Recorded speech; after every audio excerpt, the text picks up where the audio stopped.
C'est vrai, ce matin, j'aimerais partager la pensée. Marcher sur mes lieux élevés.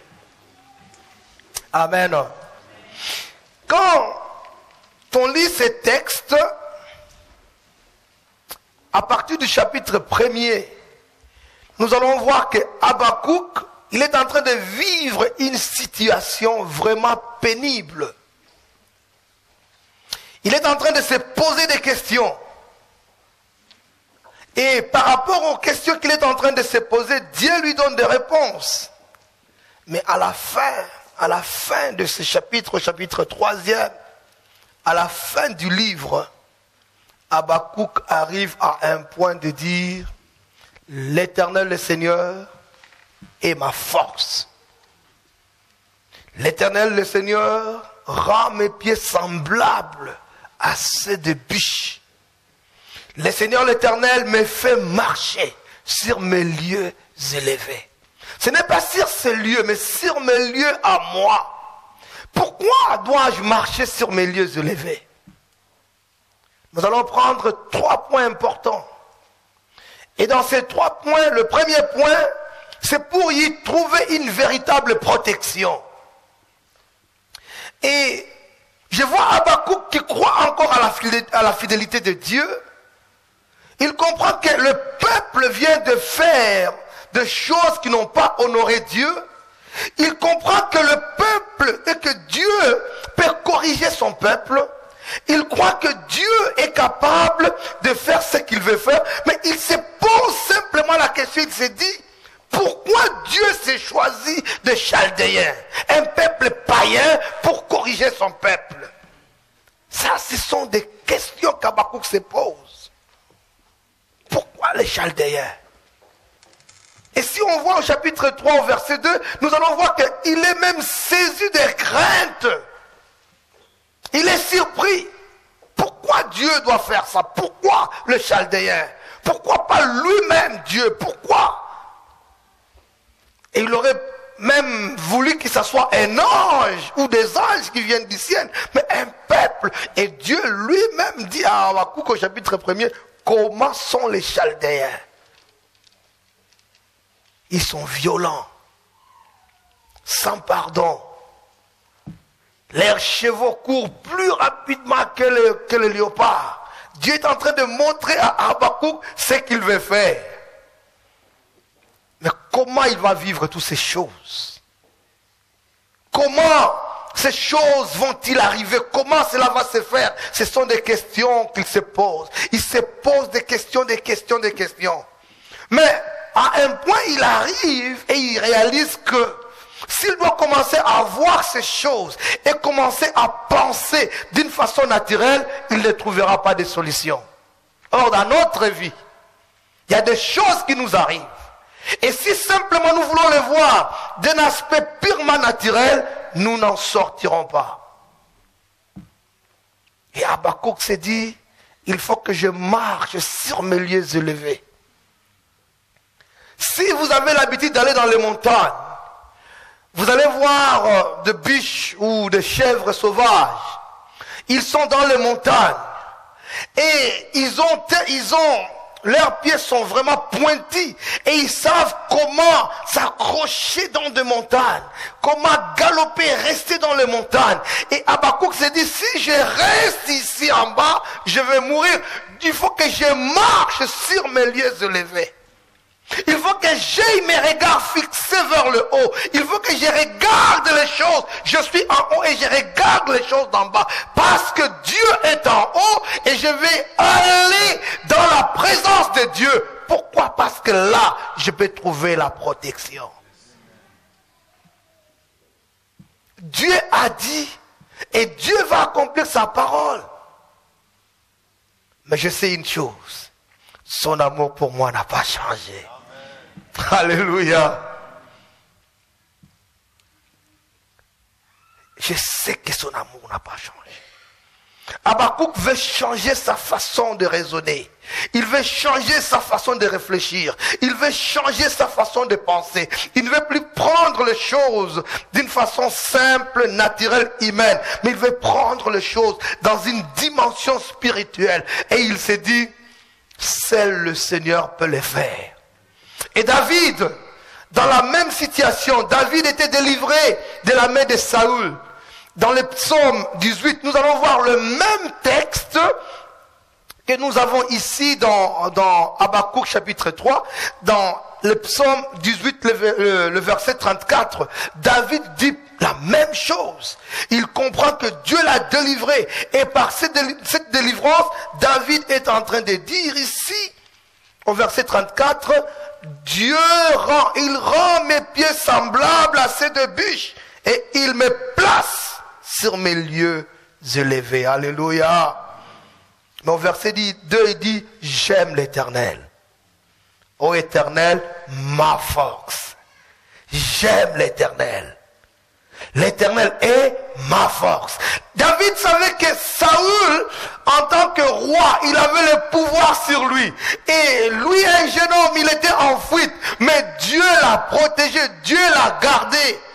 Et il dit, c'est l'Éternel qui est ma force. Il y a des gens qui ont encore beaucoup de force. Mais tant que tu auras beaucoup de force et tu continues à combattre seul, sans Dieu, tu vas échouer. Et il dit à vous tous qui êtes fatigués, quand tu seras fatigué, que tu ne sais plus que faire, là maintenant abandonne-toi au Seigneur et tu vas voir ce que Dieu fera. Alléluia.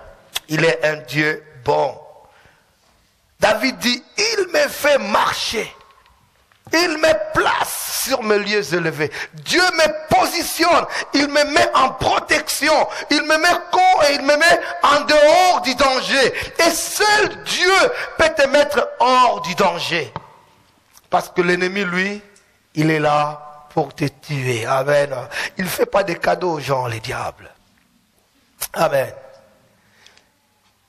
Et toujours dans la parole de Dieu, dans le livre de Romains, au chapitre 12e, un texte qui doit interpeller l'Église aujourd'hui.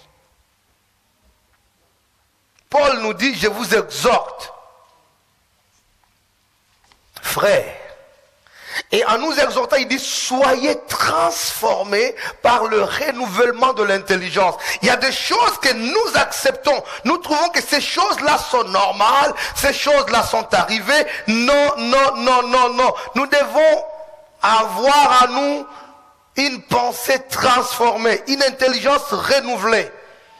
Que Dieu nous aide d'entrer dans la pensée même de Dieu. Parce qu'il dit, quand nos pensées seront transformées, quand notre intelligence sera transformée, là nous allons discerner quelle est la pensée de Dieu. Quelle est la volonté de Dieu? Cette volonté de Dieu qui est bonne pour nous. Cette volonté de Dieu qui est parfaite. Mais c'est quand notre intelligence sera renouvelée. Nous avons besoin de cela. Nous avons besoin d'avoir nos regards fixés alors sur le Seigneur. Nous ne devons pas commencer toujours de voir les choses comme les gens du monde sont en train de voir les choses. Mais je dois commencer à voir les choses comme Dieu voit les choses. Tu es là en train d'attendre une augmentation de salaire ou avoir un travail meilleur, ou même au niveau de ton travail tu attends une promotion, et alors que tu attends la promotion, au début de la semaine on t'annonce que tu es congédié, plus de boulot pour toi. Tu as des promesses, tu es en bonne santé, et soudain tu vas juste voir ton médecin pour un contrôle de routine, on te dit tu as un cancer. Tu es en train d'attendre un chèque qui doit passer, on te dit non, non, non, monsieur, c'est sans provision. Des choses, des fois, sont à l'encontre de ce que nous nous attendons. Mais je sais une chose, que le Seigneur, l'Éternel, est ma force. Je n'abandonnerai pas. On a chanté ici, il est capable. Parce qu'il est capable, de transformer les situations, parce qu'il est capable de me sauver, parce qu'il est capable de me guérir, parce qu'il est capable de me donner la stabilité, je n'abandonnerai jamais. Lui-même m'a dit, il ne va pas m'abandonner. Que je le voie ou pas, je sais qu'il l'a dit. Et là maintenant, je marche avec ça. Je crois à cela. C'est pourquoi on nous dira que le juste vivra par sa foi.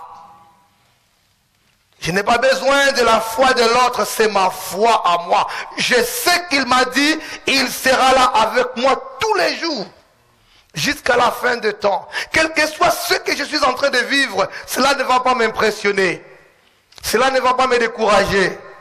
C'est alors encore un autre sujet de louange et d'adoration. Quand je vois que les choses ne marchent pas, je cherche Dieu. Je parle à Dieu. Je me confie au Seigneur. Je lui dis, tu as promis. Tu m'as fait la promesse. Vous savez, ceux qui ont des enfants, vous savez, un enfant, tu lui promets quelque chose. Des fois, tu oublies, mais il va te rappeler tout le temps. Il reviendra vers toi, papa, tu as promis. Et des fois, j'ai même peur de faire la promesse. Quand je vois, je me dis, tu rentres quand? Tu dis, je rentre le 20. Et le 17, on dit, papa, tu tiens toujours ta promesse? Nous sommes le 17. Parce que j'ai fait la promesse, je vais faire des efforts de ne pas changer. Sinon, il va dire, papa, tu m'as menti. Et Dieu ne ment pas. Alléluia. Il a fait la promesse. Il a fait la promesse.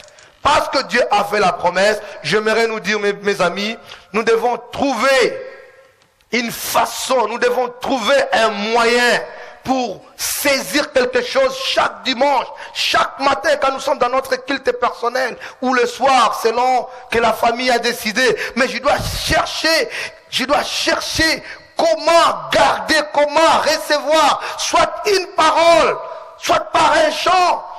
Tu es en train de rouler, tu peux par un chant. J'étais avec le bien-aimé, cette chant qu'on vient de chanter. Moi, c'est la première fois que je l'ai entendu en français, c'était vendredi. Je le connais en anglais. Et quand ça chantait dans la voiture, j'étais là, il m'a vu, j'étais là assis, m'exploser de joie. Parce que je sais que Dieu est capable. Quand je suis incapable, lui, il est capable. Des fois même le gouvernement est incapable de résoudre les problèmes des gens. Mais Dieu, lui, il est capable.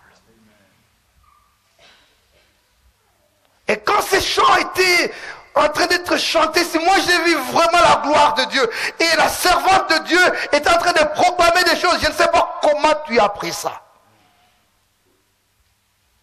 Parce qu'au travers de la louange, au travers de l'adoration, Dieu agit, Dieu guérit, Dieu donne, Dieu pourvoit.